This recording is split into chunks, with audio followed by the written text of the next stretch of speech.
$1.8 billion worth of ARPA funds that have been sent to the state of Oklahoma out of his control because we had been hearing from our constituents. And I'm sorry, I'm going to rake on the governor a little bit tonight, if you don't mind.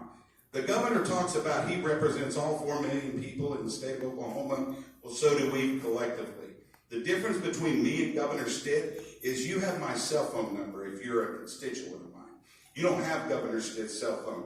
I hear from you, and we could take that $1.8 billion and instead of spreading it like mayonnaise, as the governor pointed out that he thought we would do, we could take that money and have once-in-a-lifetime, generations from now would be able to see the impact that those ARPA dollars had on our municipal governments and our county governments and the infrastructure needs. While we're sitting here arguing about where to put those dollars, I have constituents that were with 3 weeks without water because we haven't updated our water systems. So roads, water, bridges, those are what the things that we should be doing with the $1.8 billion that we just basically told the governor, you're not spending it without our authority because that's our job. And so we should be reaching out to our legislators, to Josh's point, and telling them, take those ARPA dollars and help our counties and our municipal government get caught up because they can't do it otherwise. Representative, can you explain what the ARPA dollars are? Where's that? So ARPA dollars are federal dollars that came to us, through the pandemic and those things, and it stands for American Relief. I think you're talking about Biden bucks, right? Well, yeah, whatever you big fan. You call it whatever you want, but President Trump started that stuff right before Biden got elected, if you want to get into the partisanship of it. But they are dollars that the federal government sent to the states. They sent them to the counties, and they sent them to the municipalities. And the problem that I actually have is in my county, they decided to take their ARPA dollars and restore the courthouse, which is important. It's a historical building in our community. But right now, I got people who can't keep tires on their cars because they're driving down terrible roads. I got roads that were 3-4 weeks ago washed away, like completely washed away. There is no more road there from a flood. We should be using those dollars for infrastructure needs in the state of Oklahoma. And to the senator's point, and I'm glad our roads and bridges are better than they've ever been, but I don't know that that's really saying much. And I think the only thing I could add to that is it's a great opportunity to connect with your local elected officials, your county commissioners, your local city council member. I know that your representative can connect with them, but there are different jurisdictions, and for the most part, roads is a municipal issue. Okay, gentlemen, I'm going to interject the topic real quick because I think you guys will find it interesting. I'm going to put you all on the spot just a little bit. Governor Stitt was here just a few days ago and spoke to this group, and I think he got a pretty warm welcome, but I understand there's some issues between the legislature and the governor's office. Anybody want to talk a little bit about those issues? This beef is between the Republican legislature and the governor, so I'll let my colleagues discuss it. Imagine that. Well, and I respect the position of the governor. I'm a military guy, so when I was in the military, you served the pleasure of commander-in-chief. You're apolitical, but I'm not in the military anymore. So and I respect the governor. And I guess my main issue with the governor the last 3 years, when he was elected in November of 18, that first year was, I don't think everybody agreed period was a honeymoon. I mean, we had the coffers were full of the state. And the state was, we had just, we were bouncing back from, we hadn't hit the big downfall with oil, but it was a good year that first year. And then we got into a lot of the travel stuff. And I remember in 2020, COVID had hit, and we went to the COLA chair back in March, and we ended up finishing session, but it was kind of, nobody knew what to expect.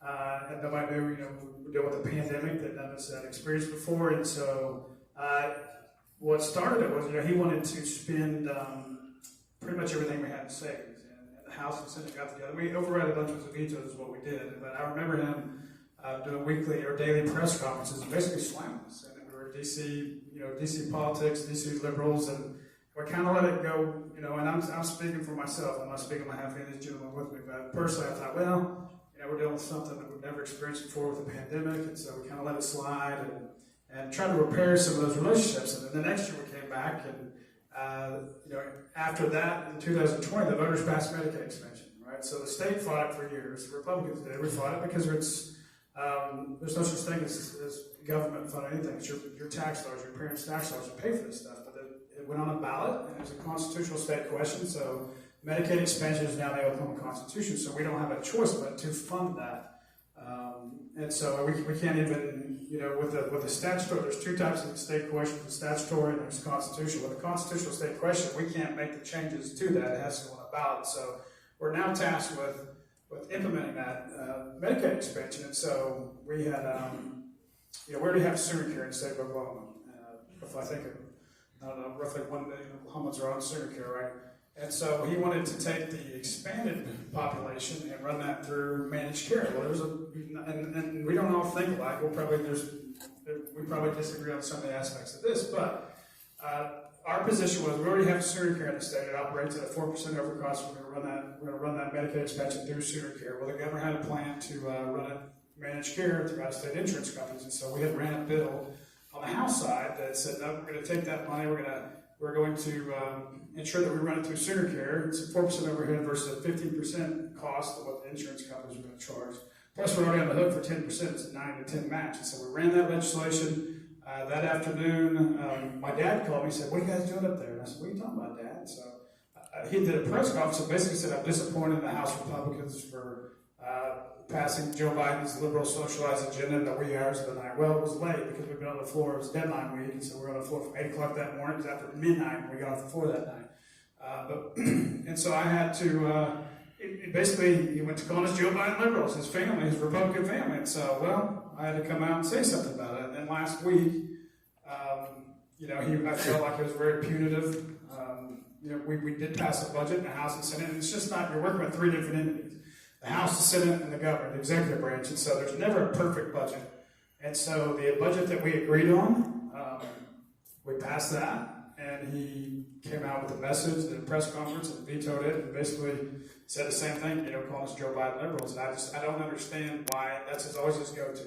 If he came out and said, "Hey, there's parts of this budget I don't like, and I'm going to veto these certain sections of it, and I want to come back and work with y'all back in special session," that's perfectly fine. But don't sit up there and to get people spun up and start calling us Joe Biden. So that was my riff with the governor. And so we will go into special session. We're already in special session. We call ourselves in special session. And so we've got a choice. We're coming on the 13th. We can gavel in and gavel out, or we can also expand our own special session to include that. Now, he wanted a grocery tax in that, and he wanted another income tax. Well, we cut an income tax, did an income tax cut last year, and we passed several versions of the grocery tax. And so I think, I can sit up here and talk about this forever, but I'll let these guys jump into this. I found it interesting you called it the honeymoon phase, which eventually turned into an abusive relationship and a power grab.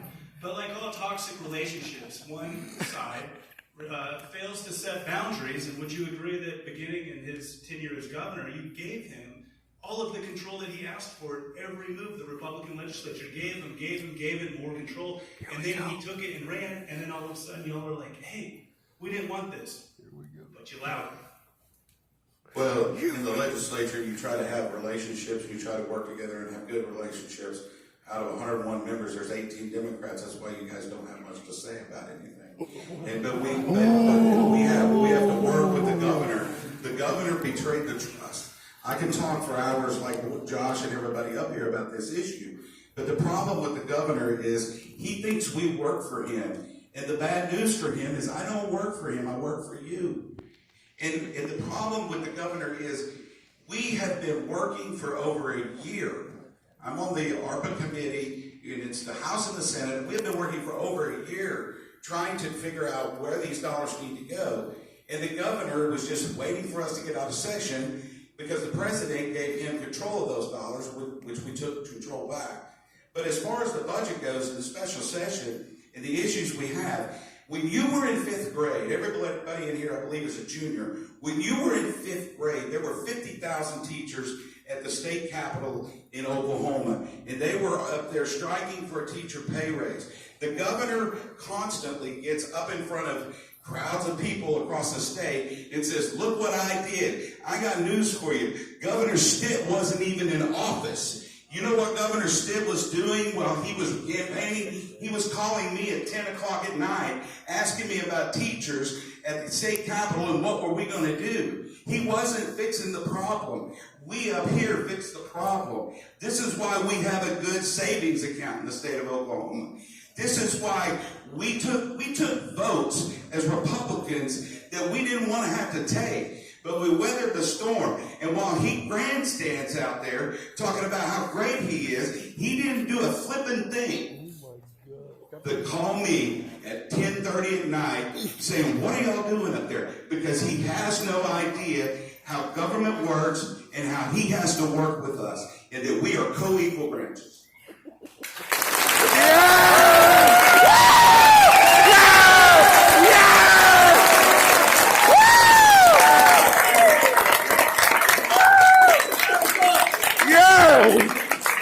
Take that!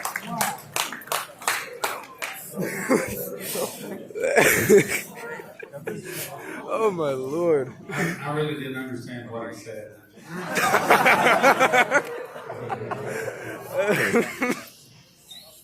The thing that I tell you, and all of us have our different traits, and for me, having been on the House and having been on the Senate, I've seen some governors do some good things, and I've seen them do some things that didn't make sense.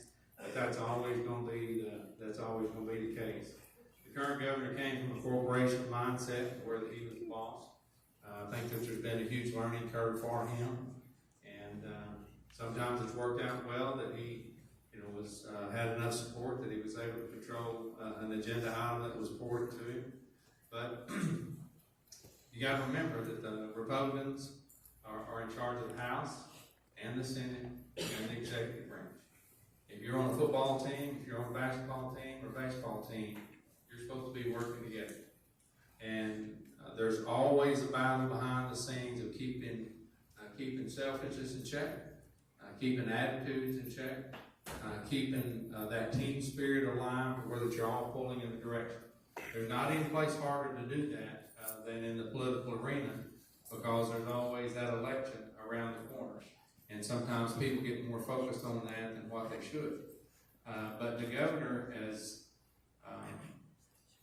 the thing that I like about it, he's been willing to challenge the status quo. That's not always been the case. Now maybe he's challenged the status quo in a way that would have worked better if he had changed his tactics. But I do think that the latest thing that the representatives have stated, it's a level of frustration. And with his background, being able to control more of the process than what he's able to control now is very frustrating for him. Representative West made the statement that if you disagree with something, the thing about politics is that any big piece of legislation generally takes a long time to get it across the finish line. So if a tax cut is what you want, if a different budget is what you want, then fight today and then live to fight tomorrow. But do it in a way that's professional, do it in a way that respects the people that you're working with. Because when you go down the line of, and passions are hard. I mean, you guys know what having that passion, that emotion is about. Sometimes it's not good for you to react with passion and emotion. You need to be controlled with it. And I do believe that the governor has allowed that passion and that emotion for him to say things that is hurtful to the representatives, to the House, and or the members of the Senate. And I always think that it's going to be, before you get to accomplish anything else of any importance, you're going to have to go back through and go through a healing process to show individuals that are on this stage and those that are back home that you do respect them and that you are willing to work with them in a professional way, and that's my take on it. I would, if you don't mind, just real quick, just so you understand kind of the budget process and the role of the governor and our role as a legislature. The governor has constitutionally, he has two things that he really gets to say in the budget. He stands up on the first day of session, gives his State of the State address, and that's where he outlines his priorities to the legislature. Then we as the legislature take those priorities and we vet through those, as well as our priorities and work between the House and the Senate. And then he has the opportunity to veto the budget. He is not necessarily, there is no law, there's no constitutional rule that says we have to let him in the room to negotiate. If he wants to be difficult, by the way, his chief negotiator on the budget this year that he has vetoed and said all this bad stuff about us, he went on his honeymoon right in the middle of the most important time of the session when it came to negotiations. That's fine. I understand you need to take your honeymoon. You got to keep mama happy. But don't blame us when you don't have a negotiator in the room and say we were cutting backroom deals. Well, I guess since we're all taking digs at the governor, I'll get mine in. You mentioned he has challenged the status quo, and we agree. Yeah. If the status quo is challenging tribal sovereignty, every step of the way the governor has been disrespectful to the tribes, which is Oklahoma's very best friend. They employ so many people and do so many good things to people all around Oklahoma who aren't even tribal members, and I hope whoever's the next governor will remember that.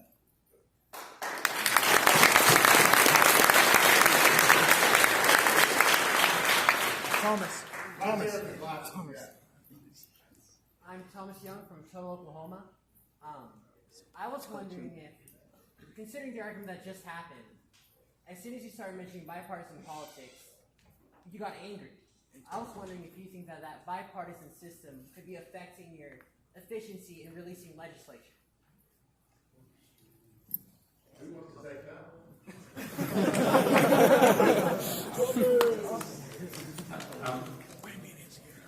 I hope that I didn't, I hope that I haven't come across in any fashion of not being bipartisan. I have my standards, I have my values, I have my faith, I have things that I believe that our country was founded on, and I'm always going to stand up for those with my colleagues on the right or with my colleagues on the left. I say it that way for this reason. I think that whatever it is that Representative believes in and thinks, that's the reason we live in America. He has that right to believe that. I also have the right to differ in that. But when we have an issue, I've known Representative Dollins since we were junior high, grade school, something like that. Have a great relationship with him, think the world of him, but our ideas are different. But I have a love in my heart for him as an individual, and I think that as a society that we can work on issues if we want to bad enough. He mentioned tribes. I didn't mention tribes. I said challenge the status quo, but the status quo could just as be agency heads or whatever else it is that you want to put into that category. But the one that's made the headlines the most has been the tribal issue. But I still believe in Oklahoma. I still believe that there are a lot of wonderful people in Oklahoma. And when you take the selfish component out that says, I want this and I want this, and this person over here says, I want this and I want that, at some point in time, if your ultimate goal is to move our country, our state, and our nation forward, then every side is going to have to give in some degree. So I'm not sure that I have answered your question, but from my standpoint, I want you to know that I prefer, in a professional, a productive manner, to address the issues in a way that is productive and not harmful. Okay. Yeah, I'm glad you brought that up. Because while we may not like each other's ideas, for the most part, we like each other. And I will say something positive about the governor. He's the great unifier. At first, he unified all of the tribes against him. And now he's unified Democrats and Republicans in the House and Senate together against him. So, we understood the great unifier, everyone.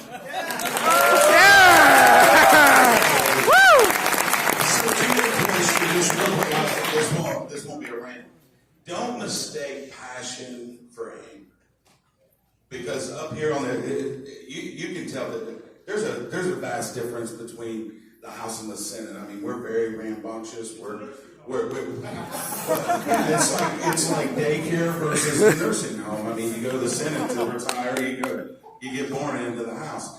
But don't make a mistake, because Mickey and I are really good friends. I took the majority leader, the new majority or minority leader out for her birthday dinner just 2 weeks ago. So we get along. Don't mistake passion for anger, because that's one of the problems in our country. Is if you disagree with me, then I hate you, and if you take anything at all away from this, take this away. We can disagree vehemently with one another on policy and issues, and Mickey and I do. But at the end of the day, I can take Mickey to dinner and we can have a great time and talk about family and what we have going on this interim. And Mickey he came to me just 3 weeks ago and said, "Hey, I'd like to talk to you about this housing issue."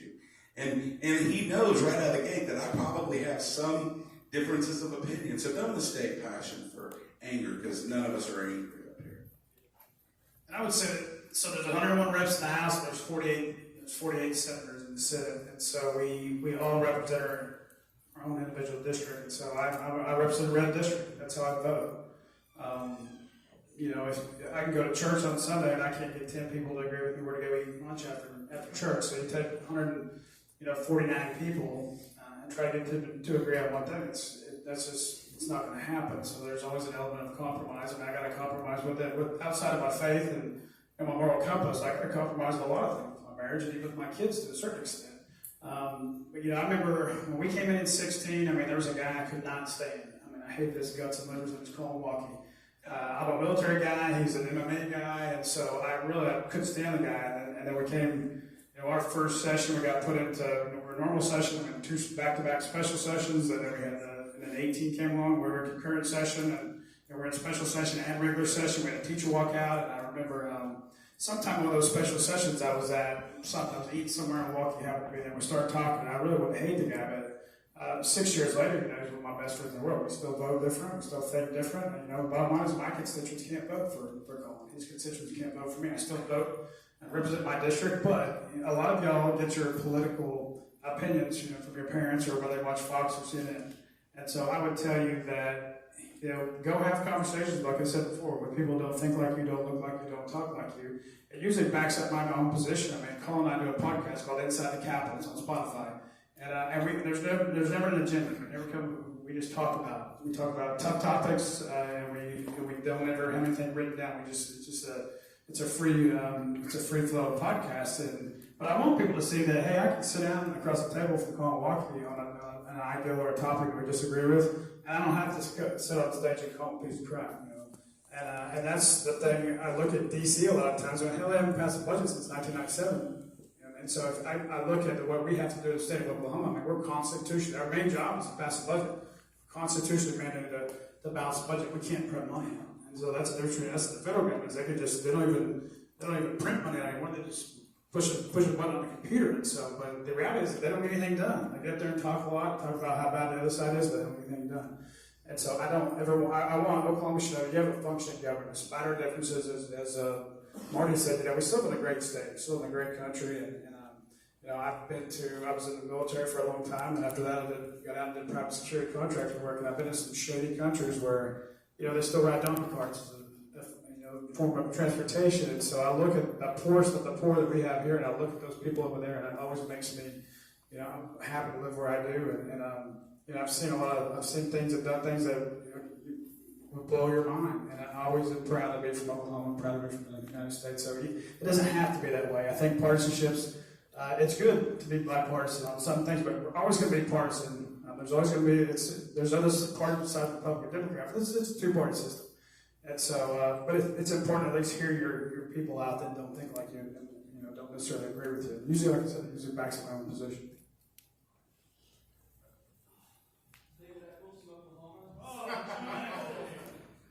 So y'all were just in special session. I was up there a little bit. Going back into special session.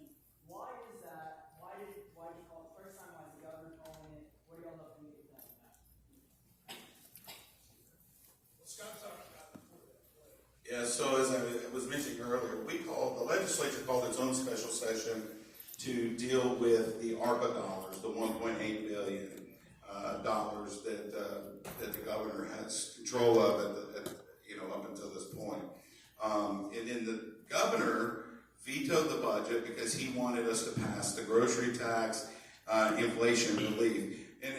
think anybody on this stage disagrees that we need inflation relief. One of the particular issues, though, with inflation relief is because we have to constitutionally pass that balanced budget, we have to be very careful because remember, I told you, we all passed, while the governor was running for office, we had to go take tough votes and raise taxes. So that's revenue coming into the state. Now we're saying we want to take that money back out, which I'm open to that conversation. I don't want high taxes. But we have to be careful or we'll have 50,000 teachers back at the Capitol in a few years and we'll all be gone and you could be sitting in our seats and having to deal with those budget shortfalls. When we came into office, not Senator Quinn, but us other three in the House, we were $1.4 billion in a budget shortfall and had billion-dollar budget shortfalls leading up to that time. Anybody else on that topic? Let's go over here, right, go ahead, right there. So, I'm sorry to get back on Governor Stitt, but this has been following closely. What is your take on his falling out, so to speak, with Hoffmeister, the state superintendent at both parties? The reality is that within Oklahoma, Hoffmeister will not be governor. So I imagine that she's probably kicked herself in the butt that she changed parties. And then, so like I said, I don't hate him. I wish that he would, if he had said, I have no problem if he did a press conference and said, hey, there's elements of this budget I don't like. I'm going to veto these elements right here and I'm going to bring y'all back to the special session and I want to work with it. But he got all crazy like he always does and started calling us local Joe Biden supporters and things like that. So, I don't know how Hoffmeister will change parties.